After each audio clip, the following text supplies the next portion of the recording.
In the heart of Nigeria, the city's noise seemed to press against the windows of Ayo Abimbola's small art studio, while the streets outside were alive with the sounds of honking cars and street vendors calling out to passers-by. Inside, Ayo's world was one of quiet concentration.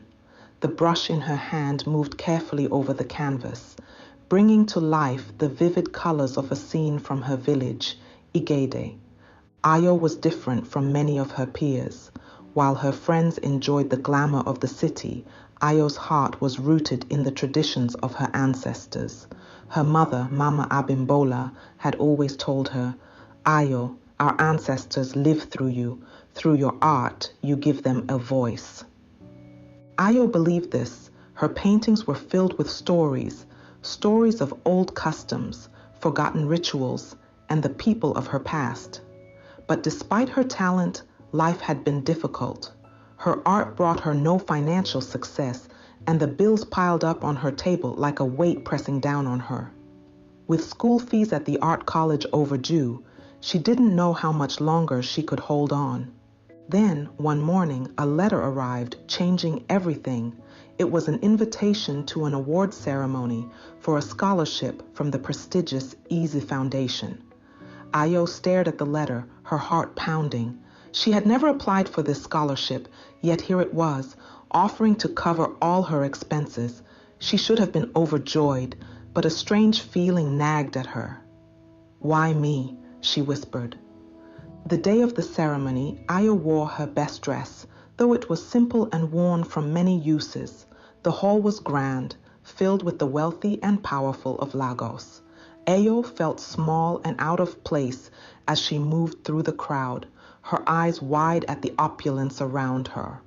As she stood waiting for her name to be called, Ayo couldn't shake her nerves. Then, finally, she heard it. Ayo Abimbola. Her legs trembled as she walked up to the stage to receive the award.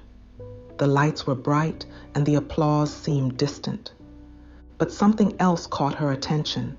From the back of the room, she felt a pair of eyes on her. As she turned to glance at the crowd, she locked eyes with a tall, imposing man. His gaze was intense, and for a brief moment, Ayo felt a shiver run down her spine. This was Chike Eze, the heir to the Eze fortune, known for his wealth and success. But there were rumors, whispers of a curse that haunted him and his family. After the ceremony, as Ayo was introduced to the guests, Chike approached her. "Congratulations, Miss Abimbola," he said, extending his hand. His voice was deep and smooth, but there was something guarded about him. When Ayo took his hand, something strange happened. Chike's eyes widened ever so slightly, though he quickly masked his reaction. He had felt nothing, no pain. For years, he had lived with a curse that made human touch unbearable, but with Ayo, there was no pain, just her soft, warm hand in his. "Thank you," Ayo replied, smiling politely, unaware of the turmoil in Chike's mind. Chike released her hand, quickly stepping back. "Enjoy the rest of your evening," he said, his voice tight, before turning and walking away. As he disappeared into the crowd, Ayo frowned, sensing that something strange had just happened. But what? Back in his family's mansion, Chike paced his study, his mind racing. His family had long been under a curse placed on them by the gods generations ago. The Eze family's ancestors had made a pact, exchanging their loyalty to the gods for wealth and power. But they had broken their promise, and the gods had cursed them. From that time on, each generation would suffer, unable to feel the warmth of human touch without experiencing searing pain. Chike had grown used to it, or so he had thought. But now, this woman, this artist from a humble background, had shaken everything. How could she touch him without causing him pain? His father, Chief Amaka Eze, had always spoken of seeking a solution, but Chike had resigned himself to the idea that there was none. And yet, here was Ayo. That night, Chike found it impossible to sleep. His thoughts kept drifting back to Ayo, to her quiet strength, her connection to her art, and the strange peace he had felt in her presence. For the first time in years, Chike felt hope, but he also felt fear. What if Ayo was the key to breaking the curse? What if helping him meant she would have to sacrifice something of herself? Ifeoma Eze, Chike's cousin, was seething in another wing of the mansion. She had always wanted to be the one to stand by Chike's side. They had grown up together, and though Chike had never shown any romantic interest in her, Ifeoma had dreamed of becoming his wife, inheriting the family fortune and controlling the empire. But now she could see the way Chike looked at Ayo. Ifeoma's jealousy burned. Ayo was beneath them, an artist from a poor background, not someone worthy of the Eze name, and yet Chike was drawn to her. As Ifeoma paced her room, she muttered to herself, "I won't let her take what's mine. Chike belongs to me. I'll make sure of it." She began plotting.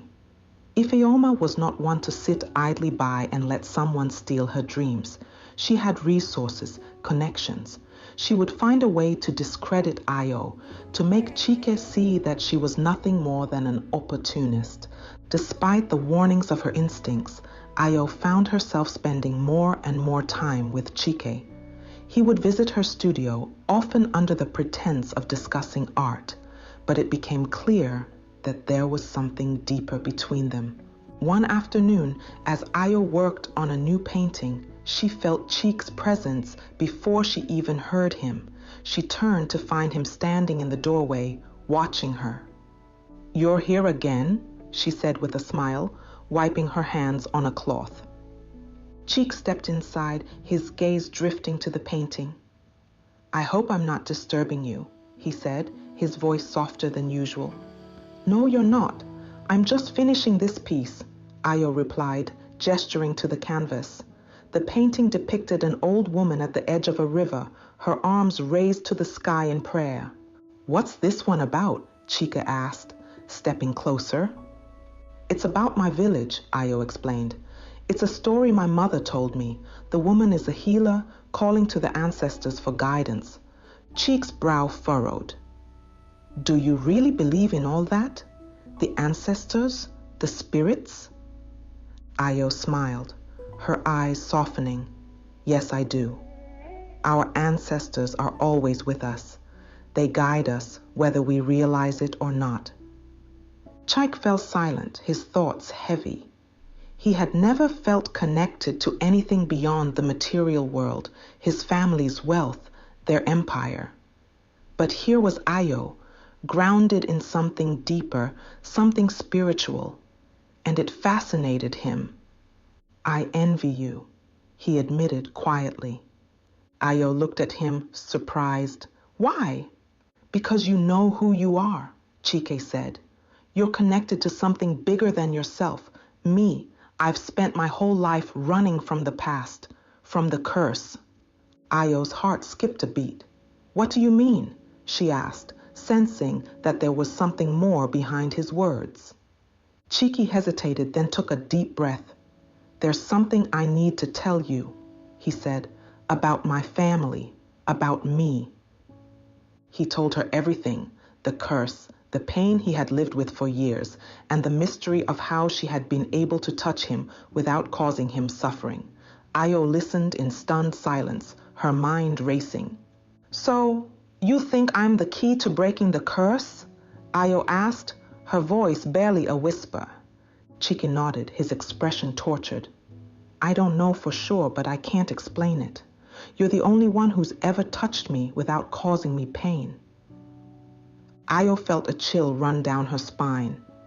The weight of what Chike was saying settled over her like a heavy blanket. If she was the key to breaking the curse, what did that mean for her? What would it cost her? "I don't want you to feel responsible for me," Chike said, his voice low. "But I had to tell you the truth." Ayo looked down at her hands, the hands that had created so many works of art, the hands that held the power of her ancestors. What would happen if she chose to help him? While Ayo struggled with the weight of her decision, Ifeoma was already putting her plan into action. She spread rumors about Ayo, telling people in their social circle that Ayo was using Chike for his money. She even tried to sabotage Ayo's art, sneaking into her studio one night and destroying one of her paintings. But her schemes didn't go unnoticed. Chike confronted her in the mansion's garden one evening, his voice cold with anger. "I know what you're doing, Ifeoma," Chike said, his eyes blazing. "Stay away from Ayo." Ifeoma crossed her arms, her face twisted with jealousy. "She doesn't belong in our world, Chike. She'll ruin everything." Chike's jaw tightened. "The only one ruining anything here is you. Ayo has more strength and grace in her than you ever will." Ifeoma's lips curled into a sneer. "You'll regret this, Chike. I'll make sure of it." As Ifeoma stormed off, Chike felt a deep unease settle in his chest. He couldn't shake the feeling that something terrible was about to happen. Meanwhile, in Igede, Mama Abimbola had begun to worry. She could feel a disturbance in the spiritual world. One night, she visited Baba Adebayo, the village's oldest diviner. As they sat together, Baba Adebayo closed his eyes and called upon the ancestors. "The ancestors speak of your daughter," he said, his voice thick with wisdom. "She has been chosen, but the path is dangerous." "What path?" Mama Abimbola asked, her heart heavy with fear. "She must give up her gift," Baba Adebayo replied. "The ancestors demand her art in exchange for the freedom of the Eze family. Only through this sacrifice can the curse be lifted." Mama Abimbola's breath caught in her throat. "But her art is everything to her. It's who she is." Baba Adebayo nodded slowly. "It is her destiny, but it is her choice." When Ayo learned the truth from her mother, she was devastated.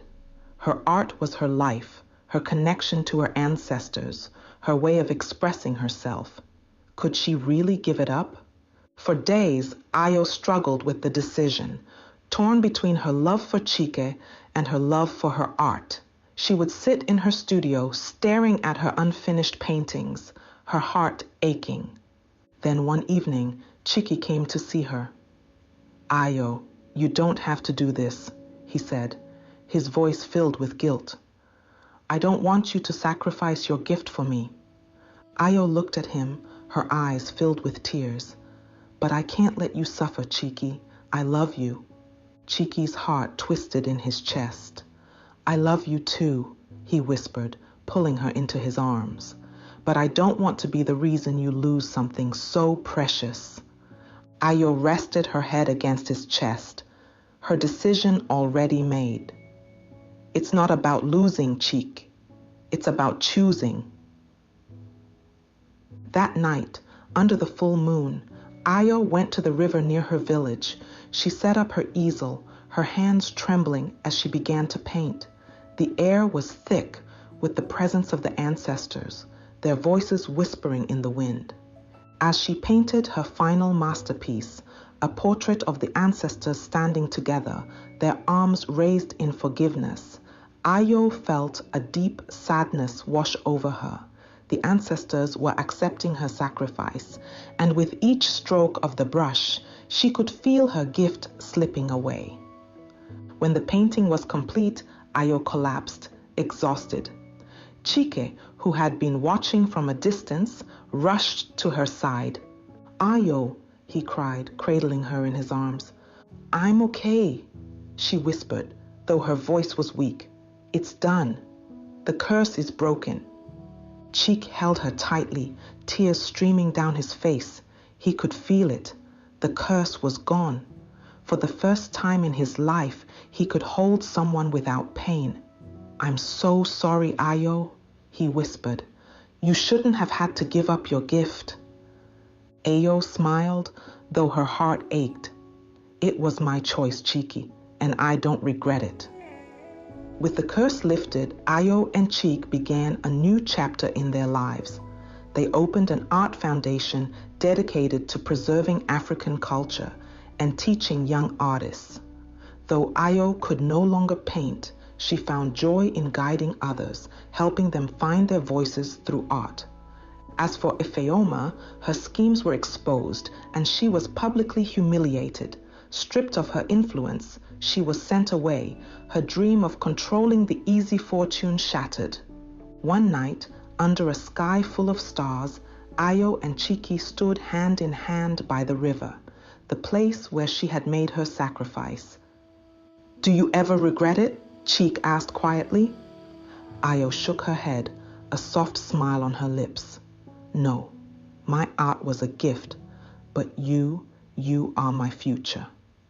And together, they faced the future, knowing that their love, born of sacrifice and destiny, would last forever.